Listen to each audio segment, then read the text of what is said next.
Posibleng umabot sa ikatlong buwan ng taon ang malamig na hanging amihan sa bansa. Ayon sa temperature monitoring ng Pag-asa, kaninang umaga, mas bumaba pa ang temperatura sa norte. Umabot yan sa 10.6 degrees Celsius dyan sa Baguio City, habang sa La Trinidad naman ay umabot sa 13 degrees Celsius.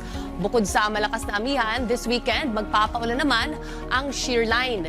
Diyan naman yan sa Luzon, makakaranas ng paminsang mahinang pag-ulan at maulap na panahon dala ng amihan, partikular sa Cagayan Valley, Bicol Region, Apayao at dyan din sa Kalinga, Mountain Province, Ifugao, Aurora, Quezon, Marinduque at sa Oriental Mindoro. Abot din ang amihan sa bahagi ng Samar Island at sa Biliran. Samantala, magiging maulan naman sa ilang bahagi ng Visayas dahil yan sa shear line this weekend, particular sa Dinagat Islands, Surigao del Norte, Surigao del Sur, Davao Oriental dyan sa Mindanao at malalabing bahagi ng Silangang Visayas.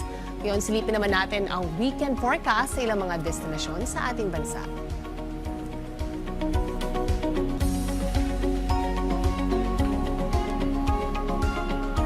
At ito naman ang Asia weather forecast this Saturday.